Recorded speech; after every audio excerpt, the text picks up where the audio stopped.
Hey guys, welcome to my YouTube channel. ನಾನಿದ್ದೀನಿ ಇವತ್ತು ಬೆಂಗಳೂರಿಂದ ಆಲ್ಮೋಸ್ಟ್ ಒಂದು 140 ಕಿಲೋಮೀಟರ್ ಡಿಸ್ಟೆನ್ಸಲ್ಲಿ ಲೊಕೇಟ್ ಆಗಿರುವಂತಹ ಯಲಗಿರಿ ಹಿಲ್ ಸ್ಟೇಷನಲ್ಲಿ. ಯಲಗಿರಿ ಹಿಲ್ ಸ್ಟೇಷನ್ ಇರೋದು ತಮಿಳ್ನಾಡಿನ ತಿರುಪತೂರು ಅನ್ನೋ ಒಂದು ಡಿಸ್ಟ್ರಿಕ್ಟಲ್ಲಿ. ಇದು ಒಂದು ಅಮೇಝಿಂಗ್ ಪ್ಲೇಸು. ತುಂಬಾ ಆಲ್ಮೋಸ್ಟ್ ಒಂದು 14 ಹೇರ್ ಪಿನ್ ಕರ್ವ್ ಅಂತ ಇರುವಂತಹ ಘಾಟ್ ಸೆಷನನ್ನು ದಾಟ್ಕೊಂಡು ಹೋಗಬೇಕಾದಂತಹ ಅಮೇಝಿಂಗ್ ಪ್ಲೇಸು. ನೀವೇನಾದರೂ ಒನ್ ಡೇ ಟ್ರೆಕ್ಕಿಂಗ್ಗೆ ಪ್ಲ್ಯಾನ್ ಮಾಡ್ತಾ ಇದ್ದೀರಾ ಅಂತ ಅಂದರೆ ಇಟ್ಸ್ ಆನ್ ಅಮೇಝಿಂಗ್ ಪ್ಲೇಸು. ಬೆಂಗಳೂರಿಂದ ಹೋಗ್ಬೋದು. ಬನ್ನಿ ಇದ್ರ ಬಗ್ಗೆ ಇನ್ನೂ ಹೆಚ್ಚಿನ ಮಾಹಿತಿನ ಕೊಡ್ತೀನಿ.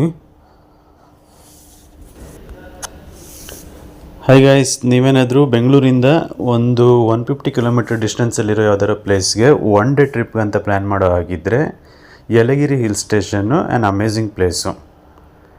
ನೀವು ಪ್ಲ್ಯಾನ್ ಮಾಡಿಕೊಂಡು ಅರ್ಲಿ ಮಾರ್ನಿಂಗ್ ಹೊರಟ್ರೆ ಇಲ್ಲಿರೋ ಆಲ್ಮೋಸ್ಟ್ ಎಲ್ಲ ಪ್ಲೇಸ್ಗಳನ್ನು ಕವರ್ ಮಾಡ್ಬೋದು. ಸೊ ಇದೊಂದು ಅದ್ಭುತವಾದಂತಹ ಪ್ಲೇಸು.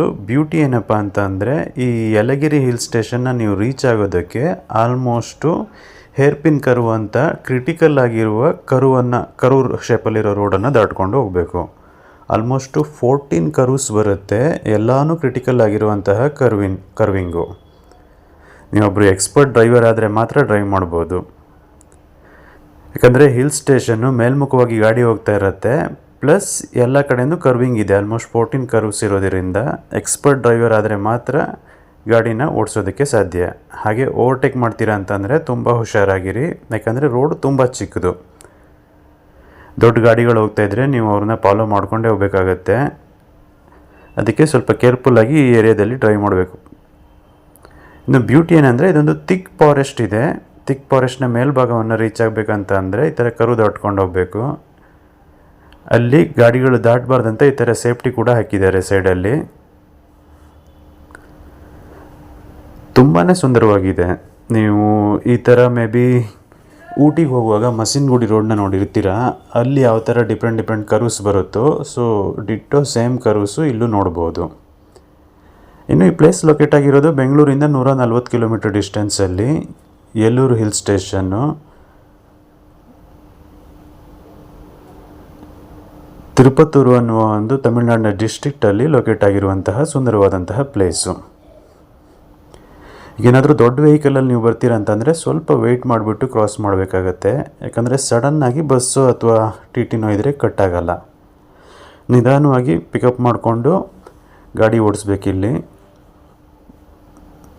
ಈ 14 ಕರ್ವ್ಸಲ್ಲಿ 7th ಕರ್ವ್ಸು ತುಂಬಾ ದೊಡ್ಡ ಕರ್ವು, ತುಂಬಾ ಸುಂದರವಾಗಿ ಬೇರೆ ಇದೆ. ಇದೇ ಕರ್ವು ಇಲ್ಲಿ ವ್ಯೂ ಪಾಯಿಂಟ್ ಥರ ಜಾಗ ಬೇರೆ ಮಾಡಿದ್ದಾರೆ. ನೀವು ನಿಮ್ಮ ಓನ್ ವೆಹಿಕಲಲ್ಲಿ ಬರ್ತೀರಂತ ಅಂದರೆ ಇಲ್ಲಿ ನಿಲ್ಲಿಸ್ಬಿಟ್ಟು ವ್ಯೂ ಪಾಯಿಂಟನ್ನು ನೋಡ್ಬೋದು. ತುಂಬಾ ಸುಂದರವಾಗಿದೆ. ಹಾಗೆ ಅಷ್ಟೊಂದು ಡೇಂಜರಸ್ ರೋಡ್ ಕೂಡ ಇದು. ಮೆಜಾರಿಟಿ ಬರೋ ಟೂರಿಸ್ಟು ಇಲ್ಲಿ ನಿಲ್ಲಿಸ್ಬಿಟ್ಟು ಈ ವ್ಯೂ ಪಾಯಿಂಟ್ನ ಎಂಜಾಯ್ ಮಾಡ್ತಾರೆ. ನೀವೇನಾದರೂ ಈ ಪ್ಲೇಸಿಗೆ ಬರ್ತೀರಾ ಅಂತ ಅಂದರೆ ಅರ್ಲಿ ಮಾರ್ನಿಂಗು ಬರೋ ಪ್ಲ್ಯಾನ್ ಮಾಡ್ಕೊಳ್ಳಿ. ಯಾಕಂದರೆ ತುಂಬ ಥಿಕ್ ಫಾಗ್ ಇರೋ ಟೈಮಲ್ಲಿ ಬಂದರೆ ನೋಡೋದಕ್ಕೆ ಇನ್ನೂ ಸುಂದರವಾಗಿರುತ್ತೆ.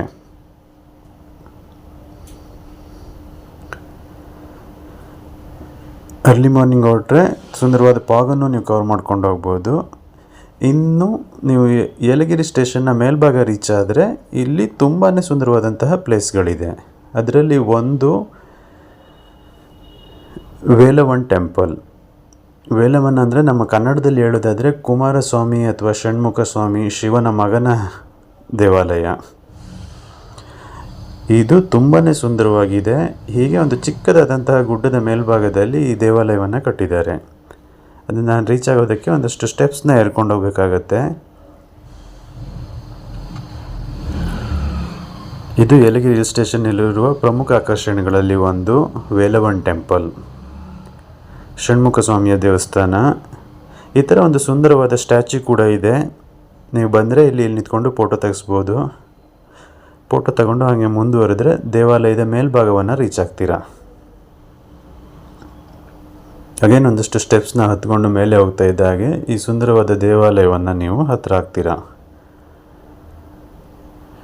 ಇದು ಸುಂದರವಾದ ಥಿಕ್ ಫಾರೆಸ್ಟ್ ನಡುವೆ ಇರೋದ್ರಿಂದ ನೋಡೋದಕ್ಕೆ ತುಂಬಾ ಸುಂದರವಾಗಿದೆ. ಆಮೇಲೆ ಸಿಂಪಲ್ ಆಗಿ ಕಟ್ಟಿರುವಂತಹ ಒಂದು ದೇವಾಲಯ, ವೇಲವನ್ ಸ್ವಾಮಿಯ ದೇವಾಲಯ.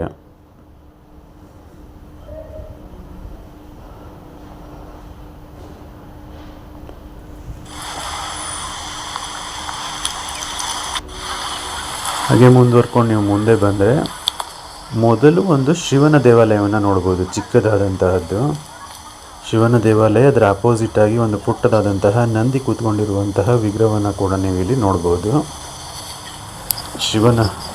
ಶಿವನ ಮಗನಾದಂತಹ ಷಣ್ಮುಖನ ದೇವಾಲಯ ಇದು. ಅದಕ್ಕೆ ಮೊದಲು ಸುಂದರವಾದಂತಹ ಶಿವನ ಚಿಕ್ಕ ದೇವಾಲಯವನ್ನು ನೋಡಿಬಿಟ್ಟು ಹಾಗೆ ಪುಟ್ಟ ಪುಟ್ಟ ಸುಂದರವಾದ ದೇವಾಲಯಗಳು ಅಕ್ಕಪಕ್ಕದಲ್ಲಿ ನೀವು ನೋಡೋದಕ್ಕೆ ಸಾಧ್ಯ.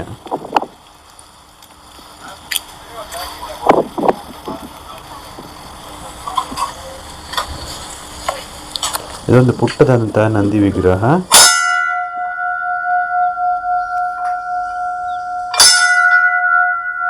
ಪಕ್ಕದಲ್ಲಿರುವಂತಹದ್ದು ಷಣ್ಮುಖ ಸ್ವಾಮಿಯ ಕಾರ್ತಿಕೇಯ ಸ್ವಾಮಿಯ ದೇವಾಲಯ. ತುಂಬಾ ಸಿಂಪಲ್ ಆಗಿ ಹಿಲ್ ಸ್ಟೇಷನ್ನ ಟಾಪಲ್ಲಿ ಕಟ್ಟಿರೋದಿದು.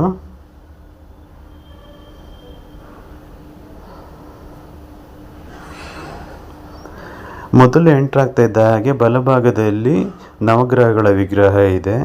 ಆಮೇಲೆ ದೇವಾಲಯದ ಮುಂಭಾಗದಲ್ಲಿ ಕುಮಾರಸ್ವಾಮಿಯ ವಾಹನವಾದಂತಹ ನವಿಲಿನ ಒಂದು ಪುಟ್ಟದಾದಂತಹ ಮಂಟಪದ ಥರ ರಚನೆ ಇದೆ. ಇನ್ನು ಸುತ್ತಮುತ್ತ ನೇಚರು ನೋಡೋದಕ್ಕೆ ತುಂಬಾ ಸುಂದರವಾಗಿದೆ.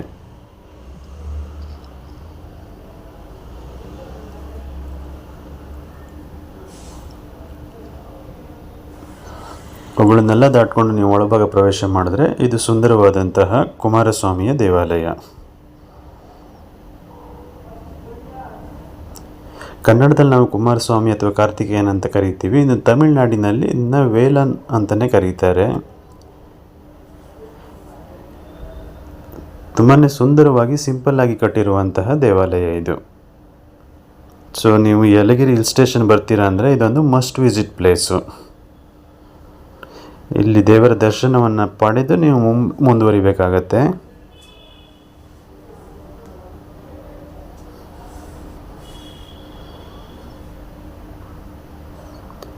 ಎಸ್ಪೆಷಲಿ ಮಾರ್ನಿಂಗ್ ಸೆಷನಲ್ಲಿ ಟೈಮಿಂಗಲ್ಲಿ ಬರ್ತೀರಾ ಅಂತ ಅಂದರೆ ಇದೊಂದು ಅಮೇಝಿಂಗ್ ಪ್ಲೇಸು.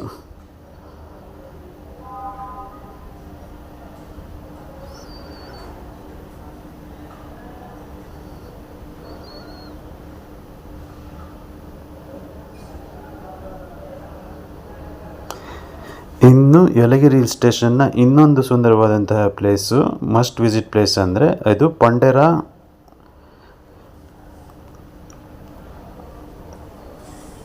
ಮ್ಯೂಸಿಯಂ ಅಥವಾ ಪ್ರಾಣಿ ಸಂಗ್ರಹಾಲಯ ಅಂತಲೂ ಕರೀಬಹುದು. ಇದನ್ನು ಅಮೇಝಿಂಗ್ ಪ್ಲೇಸು. ಇಲ್ಲಿ ತುಂಬಾ ವೆರೈಟೀಸ್ ಆದ ಫಿಶಸ್ ಇದೆ, ಆಮೇಲೆ ಪ್ರಾಣಿಗಳಿದ್ದಾವೆ, ಪಕ್ಷಿಗಳಿದ್ದಾವೆ. ಹಾಗೆ ಎಂಟ್ರೆನ್ಸ್ ಫೀಸ್ ಕೂಡ ಇದೆ, ಯಾಕಂದರೆ ಇದಕ್ಕೆ ಆಲ್ಮೋಸ್ಟ್ ಒಂದು 300 to 500 ರೂಪೀಸು ಎಂಟ್ರೆನ್ಸ್ ಫೀಸ್ ಇದೆ. ಅಲಾಂಗ್ ವಿತ್ ಪ್ರಾಣಿ ಪಕ್ಷಿನ ನೋಡೋದ್ರ ಜೊತೆಗೆ ಒಂದಷ್ಟು ವೆರೈಟೀಸ್ ಆಫ್ ಗೇಮ್ಸ್ ಕೂಡ ಇರುತ್ತೆ. ಅದಕ್ಕೆ ನೀವು ಎಲ್ಲನೂ ಪೇ ಮಾಡ್ತೀರ ಅಂತಂದರೆ 500 ರೂಪೀಸ್ ಎಂಟ್ರೆನ್ಸ್ ಫೀಸ್ ಇರುತ್ತೆ. ಇಲ್ಲ ಜಸ್ಟ್ ಪ್ರಾಣಿಗಳನ್ನು ನೋಡಿಬಿಟ್ಟು ಅವುಗಳನ್ನು ಟಚ್ ಮಾಡೋದಕ್ಕೆ ಸಾಧ್ಯ ಇರೋದರಿಂದ ಅದಕ್ಕೆ ಜಸ್ಟ್ 300 ರೂಪೀಸು ಫೀಸ್ ಇರುತ್ತೆ. ಅಷ್ಟು ಎಂಟ್ರೆನ್ಸ್ ಫೀಸನ್ನು ಕೊಟ್ಟು ನೀವು ಅಲ್ಲಿಂದ ಮುಂದುವರೆದ್ರೆ ಹೀಗೆ ಒಳಭಾಗದಲ್ಲಿ ವೆರೈಟೀಸ್ ಆಫ್ ಥಿಂಗ್ಸ್ನ ನೋಡೋದಕ್ಕೆ ಸಾಧ್ಯ.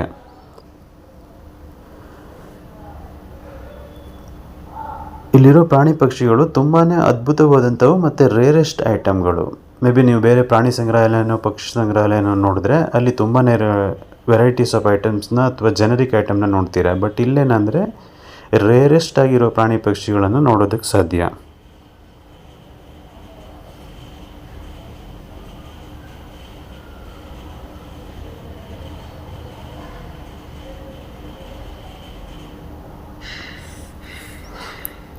ಚಿಕ್ಕದಾದಂತಹ ಫಿಶ್ಗಳು, ಆಮೇಲೆ ವೆರೈಟೀಸ್ ಆಫ್ ಪ್ರಾಣಿ ಪಕ್ಷಿಗಳನ್ನು ಎಲ್ಲವನ್ನು ಇಲ್ಲಿ ಸಂಗ್ರಹ ಮಾಡಿದ್ದಾರೆ.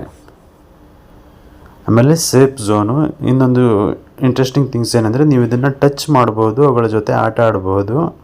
ಸೊ ಟೈಮ್ ಸ್ಪೆಂಡ್ ಮಾಡೋದಕ್ಕಂತ ಪರ್ಟಿಕ್ಯುಲರ್ ಟೈಮನ್ನು ಬೇರೆ ನಿಗದಿ ಮಾಡಿದ್ದಾರೆ.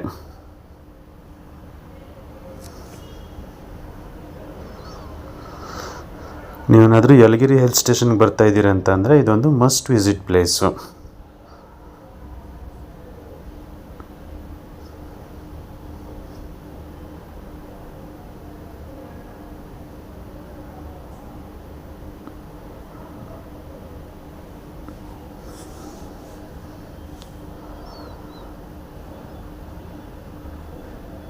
ಚಿಕ್ಕ ಇಲಿಗಳಿಂದ ಹಿಡಿದು ದೊಡ್ಡದಾದಂತಹ ಒಂಟೆ, ಕುದುರೆ ಎಲ್ಲ ಕಲೆಕ್ಷನ್ ಕೂಡ ಇದೆ ಇಲ್ಲಿ.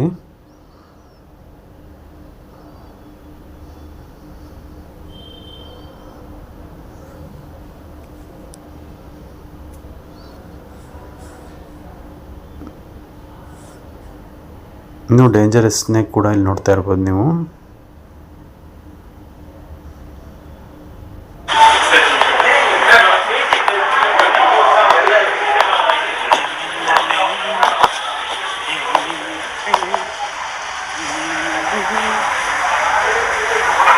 ಇನ್ನು ಫೋಟೋ ಶೂಟ್ ಮಾಡೋದಾಗಿ ಇಲ್ಲಿ ಸುಂದರವಾದಂಥ ಒಂದು ಪ್ಲೇಸ್ ಬೇರೆ ನಿಗದಿ ಮಾಡಿ. ಯಲಗಿರಿ ಮೇಲೆ ಇರುವಂತಹ ಇನ್ನೊಂದು ಮಸ್ಟ್ ವಿಸಿಟ್ ಪ್ಲೇಸ್ ಅಂತ ಅಂದರೆ ಯಲಗಿರಿ ಬೋಟ್ ಹೌಸ್. ಅದು ಆ್ಯಕ್ಚುಲಿ ಪುನಗನೂರು ಅನ್ನುವ ಒಂದು ಲೇಕ್ನಲ್ಲಿ ಬೋಟಿಂಗನ್ನು ಮಾಡ್ತಾರೆ. ಇದೂ ತುಂಬಾ ಸುಂದರವಾಗಿದ್ದಂಥ ಪ್ಲೇಸು. ನೀವು ಫ್ಯಾಮಿಲಿ ಜೊತೆ ಬಂದಿದ್ದರೆ ಇದೊಂದು ಮಸ್ಟ್ ವಿಸಿಟ್ ಪ್ಲೇಸು. ಯಾಕಂದರೆ ಇಲ್ಲಿ ನದಿಯ ಒಳಭಾಗದಲ್ಲಿ, ಲೇಕ್ನ ಒಳಭಾಗದಲ್ಲಿ ನಿಮಗೆ ಬೋಟಿಂಗ್ಗೆ ಕರ್ಕೊಂಡು ಹೋಗ್ತಾರೆ. ಪರ್ ಪರ್ಸನ್ಗೆ ಆಲ್ಮೋಸ್ಟ್ ಒಂದು 50 ರೂಪೀಸ್ ಚಾರ್ಜ್ ಮಾಡ್ತಾರೆ ಅಷ್ಟೇ. But amazing place.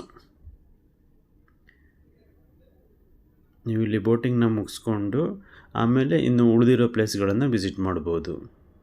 ಇನ್ನು ಅಮ್ಯೂಸ್ಮೆಂಟ್ ಪಾರ್ಕ್ ಇದೆ, ಆಮೇಲೆ ಅಡ್ವೆಂಚರ್ ಮಾಡ್ತೀರ ಅಂತಂದರೆ ಅಡ್ವೆಂಚರ್ಸ್ ಪಾರ್ಕ್ಗಳು ಬೇರೆ ಇದೆ ಇಲ್ಲಿ. ಹೀಗೆ ಒಂದಿನ ಟ್ರಿಪ್ಪಿಗೆ ಅಂತ ಬರೋದಾದರೆ ಯಲಗಿರಿ ಒಂದು ಅದ್ಭುತವಾದಂಥ place, must visit place. Hope ಈ ವಿಡಿಯೋ ನಿಮಗೆ ಇಷ್ಟ ಆಗುತ್ತೆ ಅಂತ ಅಂದ್ಕೊಂಡಿದ್ದೀನಿ. ಹಾಗೆ ನಿಮ್ಮ ಫ್ರೆಂಡ್ಸ್ ಯಾರ್ಯಾರಿದ್ದಾರೋ ಅವ್ರಿಗೆ ಶೇರ್ ಮಾಡಿ. ಯಾರು ಬೆಂಗಳೂರಿಂದ ಒನ್ ಡೇ ಟ್ರಿಪ್ಗೆ ಪ್ಲ್ಯಾನ್ ಮಾಡ್ತಾಯಿದ್ದಾರೋ ಅವ್ರಿಗೆ ಈ ವಿಡಿಯೋ ಇಷ್ಟ ಆಗುತ್ತೆ.